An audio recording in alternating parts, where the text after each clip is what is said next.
You walk outside tonight. You find a quiet hill, away from the city lights, away from the noise, and you look up. What do you see?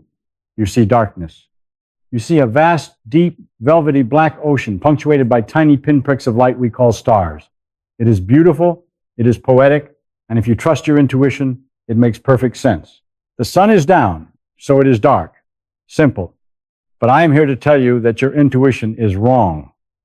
In fact, that darkness you see is one of the most disturbing, confusing, and contradictory observations in the history of science.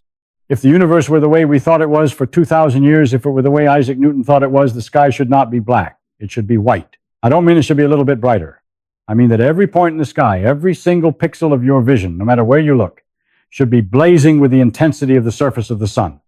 The night sky should be a wall of fire. It should roast you alive in a fraction of a second. The fact that it is dark, the fact that you are standing there shivering in the cold instead of boiling, is a paradox that kept astronomers awake for centuries. Why is the sky dark? The answer to that question requires us to dismantle the entire universe and put it back together. It requires us to understand that we are not living in a static painting, but in a terrifyingly dynamic explosion. So, let's take a look. Let's play the game. Now, before we get to the solution, we have to understand the problem.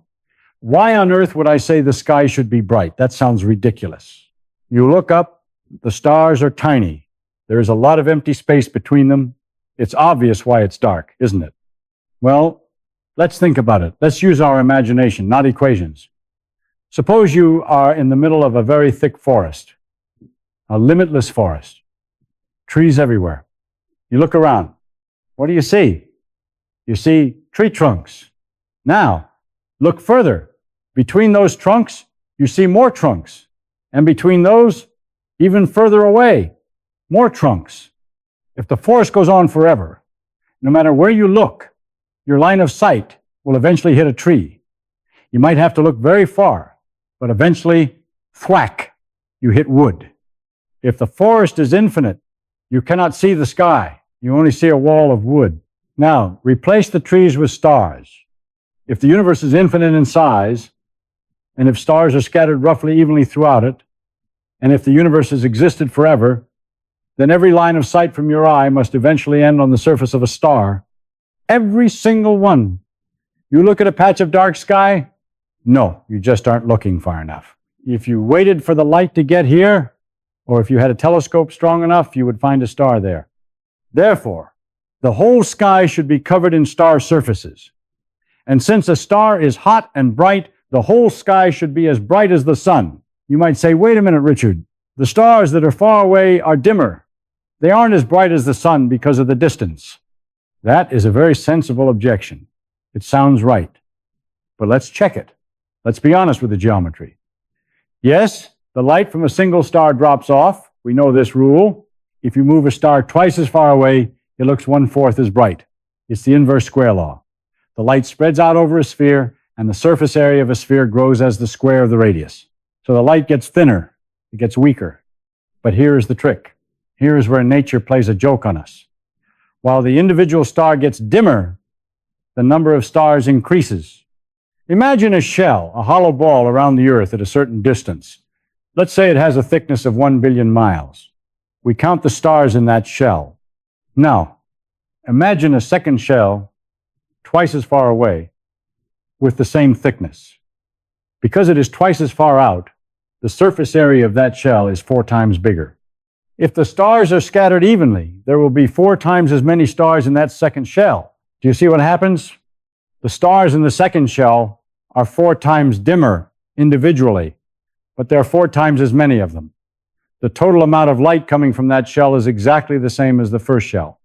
Now add a third shell, and a fourth, and a millionth. Each shell contributes the exact same amount of light to your eye.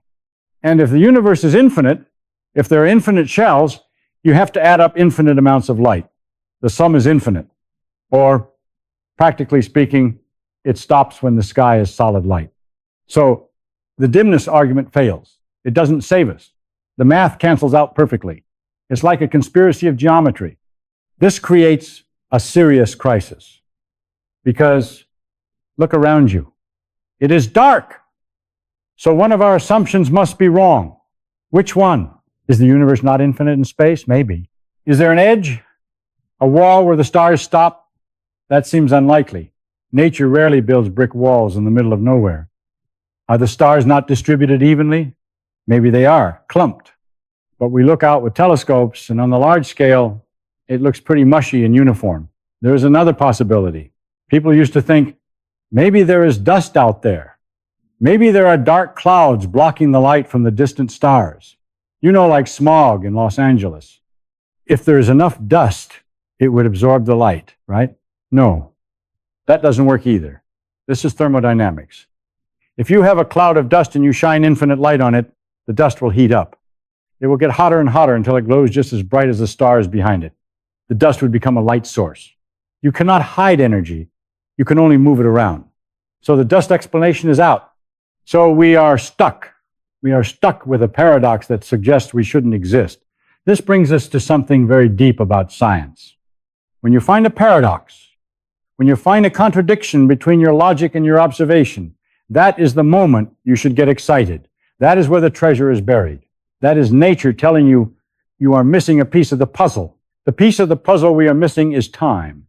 You see, in the old days, and I mean the days of Newton and even before, everyone assumed the universe was eternal. They thought the universe it had always been there, ticking away like a perfect clock, forever into the past, forever into the future. An infinite stage for the drama of existence. But this darkness, this simple dark night sky, it whispers to us that this cannot be true. The solution to the paradox is that the universe has not existed forever. The universe had a beginning. This changes everything. It changes the rules of the game. If the universe had a birthday, let's say, some billions of years ago, then we are not looking at an infinite forest. We are trapped in a bubble.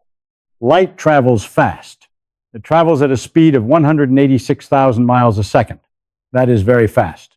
If you turn on a flashlight, the beam hits the wall instantly as far as you are concerned. But the universe is big. It is surprisingly big. When we look at a star, we are not seeing the star as it is now. We are seeing the star as it was when the light left it. If a star is 4 light years away, we are looking 4 years into the past. We are looking at a ghost. Now, because the universe has a beginning, there is a limit to how far back we can see. There is a horizon. Not a horizon of space, but a horizon of time. Imagine the universe is full of stars, infinite stars, going on forever. But the stars only turned on 13 or 14 billion years ago. We can only see the stars whose light has had enough time to reach us. If a star is so far away that its light takes 20 billion years to get here, we can't see it yet. The light is still on its way. It is rushing through the vacuum, tearing across the cosmos, trying to reach us, but it hasn't arrived. It is like a letter in the mail that hasn't been delivered. So, when we look up at the night sky, we are not looking at the whole universe. We are looking at a small sphere, a time bubble of the observable universe. We only see the stars that are close enough for their light to have reached us since the beginning of time. And because this bubble is finite, the number of stars in it is finite, there aren't enough of them to fill the sky with fire. There are gaps, lots of gaps. And through those gaps, we see the darkness of the nothingness before the stars were born. So the reason the sky is dark is because the universe is young. Isn't that a strange thought? 13.8 billion years? Seems like a long time to you and me. But for the purpose of filling the sky with light, it is just a blink of an eye. The universe hasn't had time to wake up fully. Now, if I stopped here, I would be telling you a partial truth, and I try not to do that. I want to tell you the whole truth, or at least as much of it as we understand. There is another factor, a factor that makes the universe even stranger. The universe is not just young. It is moving. It is expanding. This is something we learned from Edwin Hubble. But the idea is built into the equations of relativity. Space itself is stretching. Imagine you are baking a cake with raisins in it. As the dough rises, the raisins move away from each other. But they aren't moving through the dough. The dough between them is expanding. If you were a bug sitting on one raisin, you would see all the other raisins moving away from you. And the further away the raisin is, the faster it seems to be moving away. because there's more dough between you and it to expand. This expansion does something very peculiar to light. Light is a wave. It's a wiggle in the electromagnetic field. It has a crest and a trough, like a wave on the ocean. The distance between two crests is called the wavelength. For visible light, this wavelength determines the color. Blue light has a short wavelength, choppy, fast waves.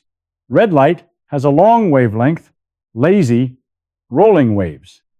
Now, imagine a photon, a particle of light, leaving a distant galaxy and heading toward Earth. It is traveling through space, but while it is traveling, space is stretching. What happens to the wave? The wave gets stretched too. The space it is traveling through is expanding, so the distance between the crests gets pulled apart. It's like drawing a wave on a rubber band and then stretching the rubber band. The wave gets longer. If the wave gets longer, the color changes. It shifts towards the red end of the spectrum. We call this redshift. If the galaxy is very, very far away, the space expands so much during the journey that the light gets stretched all the way out of the visible spectrum. It becomes infrared. Then it becomes radio waves. So the light from the most distant sources in the universe, the light that would fill in those gaps in the dark sky, is being weakened. It is being tired out. Its energy is being diluted by the expansion of space. So we have two things working together to save us from being cooked. First, the universe hasn't been around forever, so there hasn't been enough time for light from the infinitely distant stars to reach us. Second, the space is expanding, stretching the light that does reach us, sapping its energy, shifting it into invisible colors that our eyes can't see. This leads us to a profound realization. When you look at the empty spaces between the stars, are they really empty? No, they are not. If you had eyes that could see microwaves, radar waves, the night sky would not be dark at all. It would be glowing. There is a glow that comes from everywhere. It is uniform. It is constant. It is called the cosmic microwave background radiation. What is it? It is the afterglow of the Big Bang itself. Imagine the Big Bang not as an explosion in space, but an explosion of space. In the beginning, the whole universe was hot, dense, and glowing white hot. It was a fog of plasma. Light couldn't travel freely. It was bouncing around like a pinball in a machine. Then the universe expanded and cooled. Suddenly, it became transparent. That trapped light was released. It started streaming across the universe. That light is still here. It is filling every cubic centimeter of space right now. It is raining down on your head as we speak. But because the universe has expanded so much in the last 13 billion years, that blinding white light has been stretched and stretched and stretched. It has been stretched by a factor of 1,000. It is no longer visible light. It is microwave radiation. It is cold fire. If you turn on an old television set, the kind with the big tube and the rabbit ear antennas, and you tune it to a channel that doesn't exist, you see that static, that snow on the screen. About 1% of that static is actually the cosmic microwave background. You are watching the Big Bang. You are watching the birth of the universe on your TV screen. So, is the sky dark? To our eyes, yes. But to nature, no. The sky is full. It is full of the oldest light in existence. We just don't have the biological equipment to see it. We are blind to the history of the cosmos unless we build machines to help us look. This connects to something very fundamental about how we perceive reality. We are trapped in our own scale. We live in a middle ground. We are not as small as atoms, so we don't see the quantum jittering, the craziness of the very small where things can be in two places at once. We are not as big as galaxies, so we don't see the bending of space-time or the slow dance of the expansion. We are stuck in the middle, perceiving a slice of reality. Think about time again. I mentioned the universe had a beginning. This implies something about the structure of time itself. We tend to think of time as a river that flows. The past is gone, washed away. The future is yet to come. The now is the only thing that is real. But in physics, specifically in relativity, we have to change this view.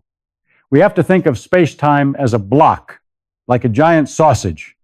Yes, a sausage. Imagine a sausage that represents the whole history of the universe. One end is the Big Bang, the other end is, well, whatever happens at the end. When we experience now, it is like we are slicing the sausage. We take a knife and cut a thin slice. That slice is our present moment. All the spatial arrangement of the stars and you and me is on that slice. But here is the kicker. Different observers moving at